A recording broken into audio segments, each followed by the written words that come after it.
तो भाई कैसे हो सब लोग। आज की वीडियो में बात करने वाले सैमसंग गैलेक्सी S23 की। ये अभी आज की डेट में आपको मिल रहा है 58,000 का अमेजोन पे। तो आज देखेंगे ये फ़ोन 2024 में वर्थ इट है या नहीं। After the launch of S24 क्या आपको S23 के लिए जाना चाहिए या फिर आपको थोड़ा एक्स्ट्रा स्पेंड करके S24 के लिए जाना चाहिए। तो मेरा नाम है हार्दिक। वीडियो देखने के लिए thank you so much. Please like share and subscribe. तो वीडियो में आगे बढ़ते हैं। तो सबसे पहले हम प्लस पॉइंट्स की बात कर लेते हैं। जो इसका फीचर इसको सबसे ज़्यादा अट्रैक्टिव बनाता है वो है इसका कॉम्पैक्ट डिस्प्ले। ये एक 6.1 इंच के डिस्प्ले के साथ आता है। एग्जैक्टली जो आईफोन 13, 14, 15 जो बेस मॉडल्स हैं वो जो फॉलो करते हैं स्क्रीन साइज एग्जैक्टली वैसा ही है और इसकी ग्रिप भी बहुत अच्छी है। इसके इन एंड फील्ड की बात करें तो ये सिर्फ 169 ग्राम्स का वे करता है और जैसा कि मैंने बताया इसका डिस्प्ले 6.1 इंच है। तो ये अगर आपके छोटे हाथ हैं तो बहुत कंफर्टेबल फील होता है हाथ में। अगर आप वॉक करते हुए यूज़ करते हैं तो आपको कोई ऐसी दिक्कत नहीं आएगी ऐसे टेक्सटिंग वगैरह करने में। तो इसकी सबसे बड़ा इसका प्लस पॉइंट है ये।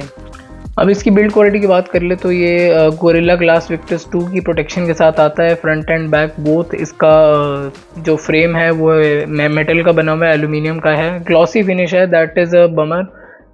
अगर मैट फिनिश होता तो it would have been better. Glossy finish पे ना स्क्रैचेस का थोड़ा डर रहता है। स्क्रैचेस बिट टाइम आ ही जाते हैं। मैट फिनिश पे भी आते हैं बट मैट फिनिश पे बहुत टाइम के बाद आते हैं। तो नेक्स्ट जो इसके अंदर सबसे अच्छी चीज़ है वो है इसका कैमरा। ये एक 50+10+12 के सेटअप के साथ आता है। 50 megapixel main camera, 10 megapixel is the ultra wide and 12 megapixel telephoto camera which works super amazing. तो यहीं अगर इसके फ्रंट कैमरा की बात कर ले तो फ्रंट कैमरा में आपको मिलेगा, देखने को मिलेगा एक 12 मेगापिक्सल का कैमरा जो कि बहुत ही अच्छा है। प्लस जो ये वीडियो शूट हो रही है वो S23 के फ्रंट कैमरा से ही हो रही है इनफैक्ट। सो कैमरा चेक आपको साथ के साथ ही मिल जाएगा। तो हमने डिस्प्ले के साइज़ के बारे में बात करी थी। अब डिस्प्ले के सॉफ्टवेयर फीचर्स की बात कर लेते हैं। तो इसका डिस्प्ले है 120 हर्ट्ज़ का डायनेमिक 2x एमोलेड डिस्प्ले जो कि बहुत ही सुंदर डिस्प्ले है, बहुत ही स्मूथ काम करता है। But the problem is it is not like 1.5K or 2K display which could have been possible in the price। अब तो मतलब 30 to 40,000 में भी आपको 1.5K डिस्प्ले देखने को मिल जाता है। डिस्प्ले फ्लैट है, कर्व नहीं है, which is actually a good thing क्योंकि अब कर्व डिस्प्ले का आपको पता है कि मतलब ग्लास गार्ड वगैरह मिलना बहुत मुश्किल होता है और आपको एक मेम्ब्रेन लगानी पड़ती है जो कि बिल्कुल भी सेफ नहीं है। मतलब your display can crack very easily. You can just avoid scratches but not the cracks. So I think flat display definitely better than the curved one. तो अगर हम सॉफ्टवेयर की बात करें तो इसके अंदर आपको मिलेगा One UI which is one of the best skins that Android has to provide, which is very easy to use and it gives you a clean experience, no bloatware and however there are Samsung apps, मतलब Samsung की बहुत सारी inbuilt apps हैं like wearable which you might not use ever in your life। The good thing is कि आप उनको delete कर सकते हैं but still it fills up the phone।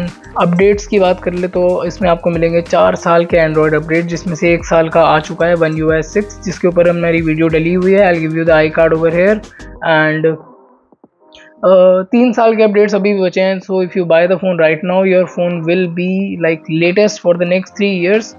और सॉफ्टवेयर सपोर्ट की बात करें तो इसके अंदर जो आपको मिलेगा देखने को चिपसेट वो है स्नैपड्रैगन का 8 Gen 2 which is a very capable chipset और आने वाले 3 साल के अपडेट्स को बहुत आराम से वो हैंडल कर पाएगा और आई कैन गारंटी कि आपका फ़ोन अगले 3 साल बहुत स्मूथ चलेगा। One UI के अंदर एक दूसरी बहुत अट्रैक्टिव चीज़ ये है कि उसके अंदर आप कॉल रिकॉर्डिंग आराम से कर सकते हैं। लाइक गूगल का जो डायलर होता है जो कि मोस्टली हर फ़ोन में अभी अवेलेबल है एंड्रॉयड में, उसके अंदर आप कॉल रिकॉर्डिंग कर तो सकते हैं लेकिन सामने वाले को एक बहुत बड़ा एक वार्निंग मैसेज जाता है that this call is now being recorded, but this is not the case in One UI। You can record calls without any warning message or sign। तो अगर हम Snapdragon 8 Gen 2 को अगर हम कंपेयर करें Samsung S24 के Exynos 2400 processor से, definitely वो भी आप वीडियोस देख रहे होंगे यूट्यूब पे, वो बेंचमार्क्स के मामले में और बैटरी लाइफ के मामले में S23 के जितना या थोड़ा उससे बेटर परफॉर्म कर रहा है। लेकिन अभी तक जो सैमसंग के प्रोसेसर हैं वो इतने कैपेबल नहीं रहे, तो वो लॉन्ग टर्म में हम कुछ कह नहीं सकते वो कितना अच्छा परफॉर्म करेंगे आगे जाके। जो स्नैपड्रैगन के प्रोसेसर है 8 Gen 1 भी अभी तक जो चलता आ रहा है प्रोसेसर, वो अभी तक बहुत सक्सेसफुल प्रोसेसर है और बहुत कैपेबल प्रोसेसर है।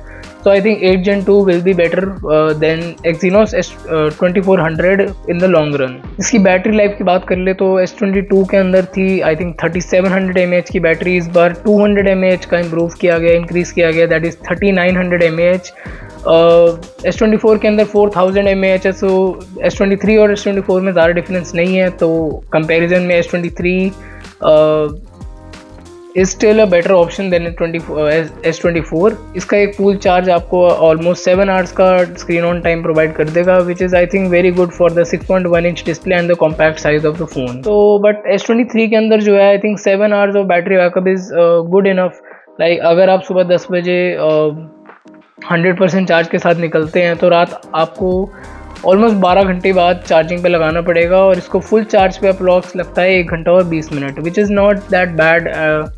चार्जिंग थोड़ी स्लो है, 25 वॉट्स की है, which could have been like 45 watts, but I think slower the charging the higher the protection of the battery. IP rating की बात कर ले तो इसके अंदर आपको देखने को मिलेगी IP68 की सर्टिफिकेशन। इसका मतलब है कि आपका फ़ोन वाटर और डस्ट से रेजिस्टेंट रहेगा, not waterproof but water resistant, so you should not have any problem with the water and dust damages. However, जितना हो सके आप ध्यान रखें, क्योंकि जो वाटर और डस्ट का डैमेज होता है वो इसकी वारंटी और गारंटी के अंदर कवर नहीं किया जाता है, तो आपको कोशिश करनी है आप पानी और डस्ट से इसको बचा के रखें, आप गार्ड यूज़ करें और एक कवर अच्छा सा यूज़ करें।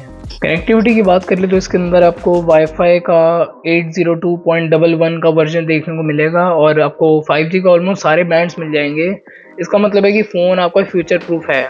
जैसा कि आप जानते हैं 6G को आने में भी काफ़ी टाइम है, अभी टेस्टिंग होगी और फिर वो लॉन्च होगा, तो तब तक के लिए 5G की फुल सपोर्ट है इस फ़ोन में, और ब्लूटूथ और वाईफाई का भी जैसे मैंने बताया लेटेस्ट वर्जन इसके अंदर है। NFC का भी सपोर्ट मिल जाता है इसके अंदर आपको, जिसके थ्रू आप सैमसंग पे के थ्रू आप टैप एंड पे कर सकते हैं, जो कि बहुत ही स्मूथली काम करता है। नेगेटिव पॉइंट्स के बारे में बात कर ले तो इसके अंदर मेरे को नेगेटिव ज़्यादा कुछ दिखा नहीं है, but the 2 negative things I want to point out is इसका armour aluminium frame. Aluminium is protective, but the problem is वो ग्लॉसी फिनिश के साथ है, मैट फिनिश के साथ नहीं है, जैसा मैंने पहले बताया। ग्लॉसी फिनिश पे स्क्रैचेस आप देख सकते हैं अगर आप एक मेम्ब्रेन यूज़ नहीं कर रहे हैं तो। दूसरी प्रॉब्लम ये है कि अगर आप 128 GB वाला वेरिएंट लेते हैं तो इसमें आपको UFS 3.2 देखने को मिलेगी, बट अगर आप 256 GB वाला वेरिएंट लेते हैं तो आपको USB 4.1 देखने को मिलेगी। USB 4.1 128 GB वेरिएंट में पॉसिबल नहीं है, बिकॉज 128 GB 4.1 को सपोर्ट नहीं करता। तो अगर आपका बजट अलाउ करता है you should definitely go for 256 GB variant, because there will be a little difference in the performance and overall experience of using the device. And बाकी आपको इसके अंदर सारे सेंसर्स मिल जाएंगे, एम्बिएंट लाइट सेंसर हो गया या फिर जायरोस्कोप हो गया, तो वो बेसिक सेंसर तो इस फ़ोन में आप बिल्कुल इस प्राइस में आप एक्सपेक्ट कर ही सकते हैं। तो भाई ऑल इन ऑल मैं यही कहना चाहूँगा, इस फ़ोन के जितने मैंने आपको फीचर्स बताए हैं आप उनको अच्छे से देखिए और बहुत ही वाइजली अपने पैसे खर्च कीजिए। ये फ़ोन आई थिंक जैसा मैंने आपको बताया 58,000 में भी अमेज़ॉन पे मिल रहा है, तो डेफिनेटली वर्थ इट है। अगर आप एक्सचेंज करेंगे तो आपको शायद बोनस भी मिल जाएगा 2000 का या कुछ, तो आपको अगर आप एक्सचेंज करते हो तो ऑलमोस्ट आपको 35 to 40,000 का ये फ़ोन मिल जाएगा, which is extremely amazing in this price range. तो बस आज की वीडियो के लिए इतना ही। देखने के लिए बहुत बहुत धन्यवाद। Like share and subscribe. Thank you.